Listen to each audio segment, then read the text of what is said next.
What's up everyone? In this video we are answering the question, what kind of picture should you use on your Upwork profile? If that's something you're interested in finding out more about, stick around.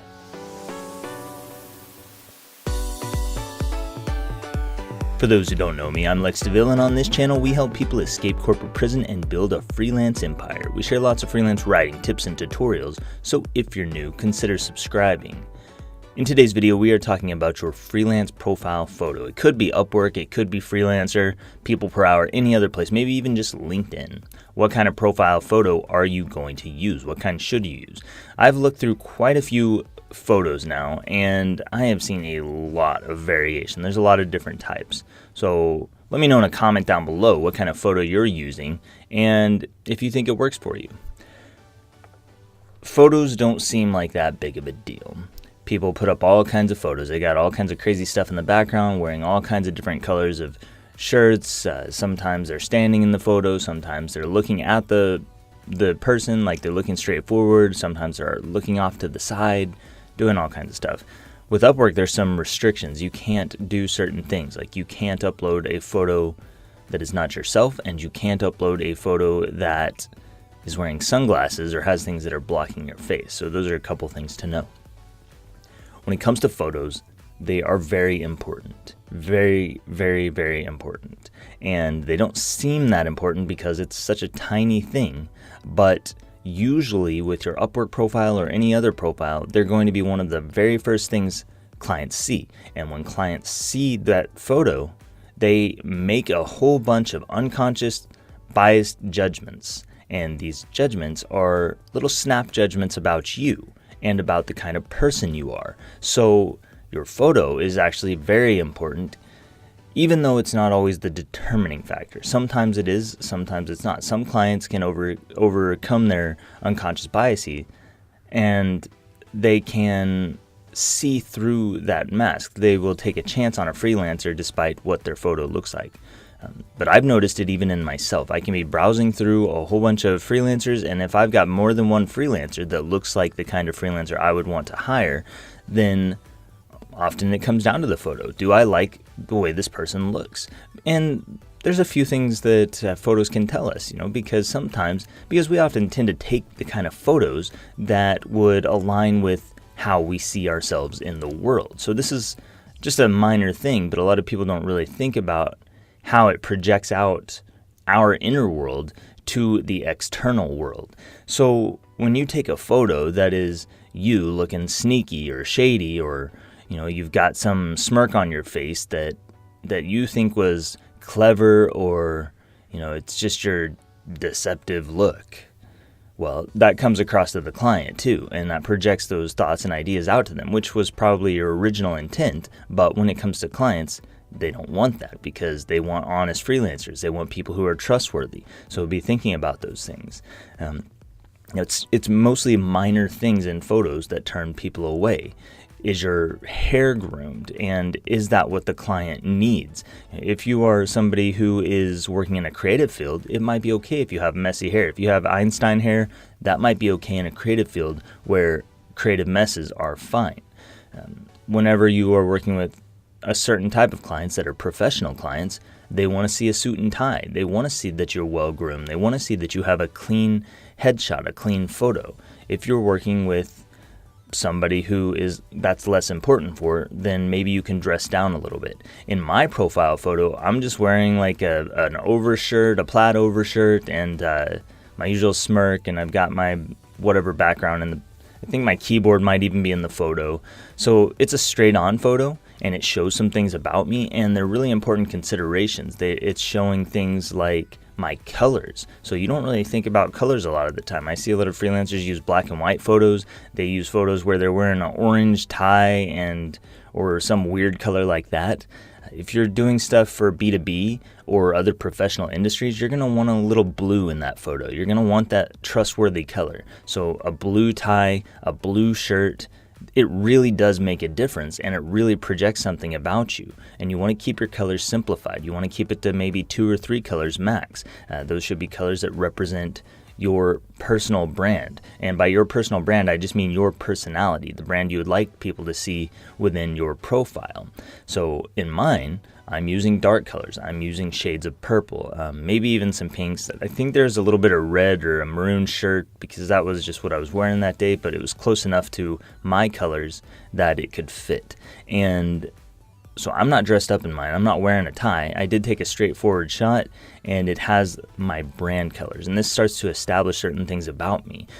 I'm working in creative fields, so when somebody sees me and I look like a creative person and I'm wearing the kind of clothes a creative person would wear, and the colors are the kind of colors that you would expect of a creative person, or at least a creative person who does the style of things I do, then now I'm starting to enter my client's worldview. I'm starting to look like the kind of person they were expecting to see whenever they started searching for freelancers for whatever skill they're searching for. And that's important. I need to fit that worldview, because if I don't enter their worldview, if I don't enter their reality, then they are not going to make the connection with me as strongly. And I want to do everything I can to make a strong connection with these clients immediately so that this prepares them to want to talk to me later on. So it starts with my photo, and then it maybe moves into my bio, where my bio aligns with my photo, and it just creates that full personality and gives them what they want.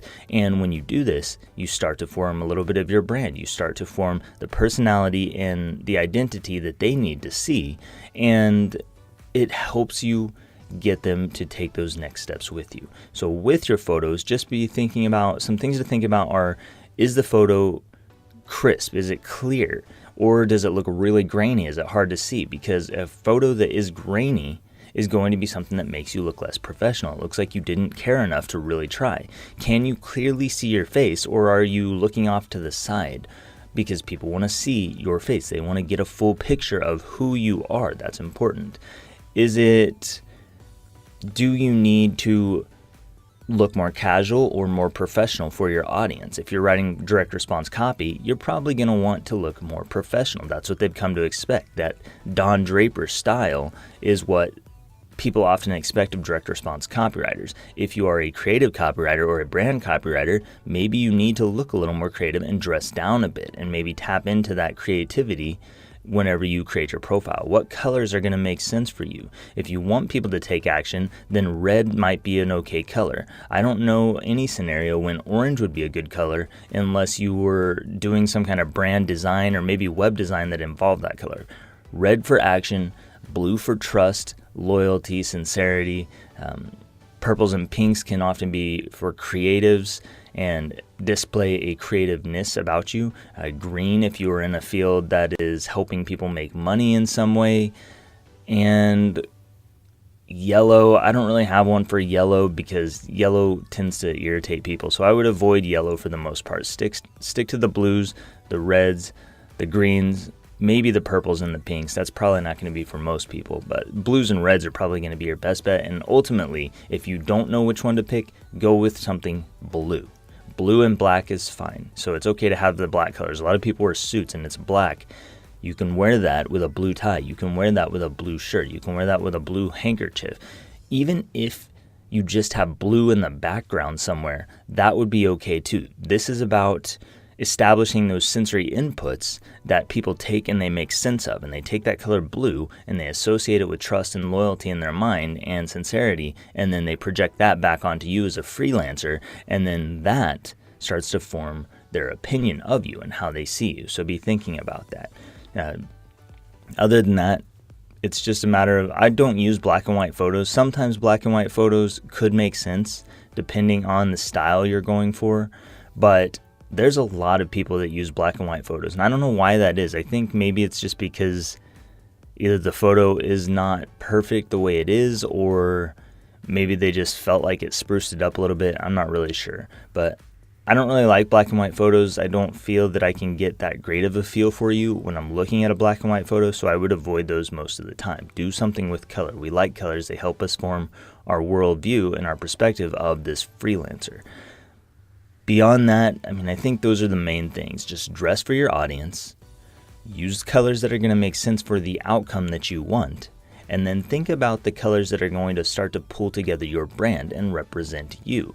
Now, within mine, I have certain colors, and I'm not that worried about if people see me as trustworthy, because I've got a lot of other credibility in my profile that establishes that. So that's one thing to think about. You have more leniency with the more credibility and authority that you have. If you can back up who you are, if you can catch people with the first words of your bio and pull them in, then you still have a chance, even if your photo is a little bit jacked up. So your photo isn't like the end all be all, but it is the first impression. And often we take our first impressions and we form lasting impressions that are really hard to change over time. So think about the kind of people you want to attract, dress for those people, dress in ways that are going to make them feel comfortable. Ultimately, this is going to be leading toward establishing those different feelings of competency in you and comfort and confidence in you. So competency, confidence, and then ultimately comfort, so they can move forward with you.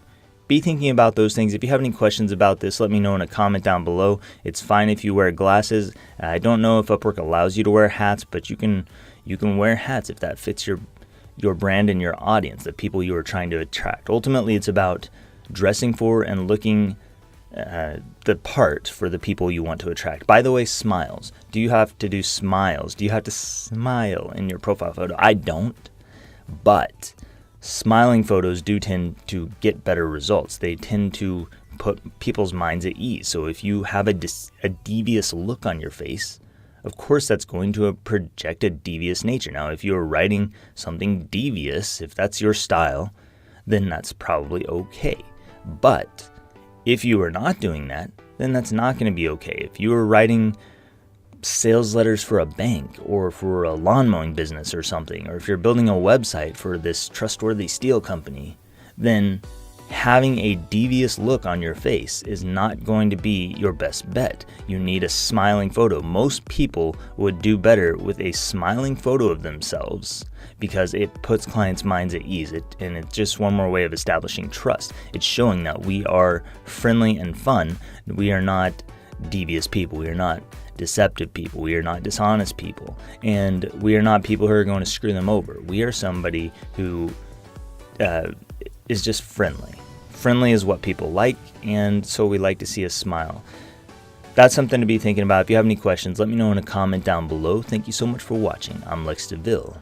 I'll see you next time.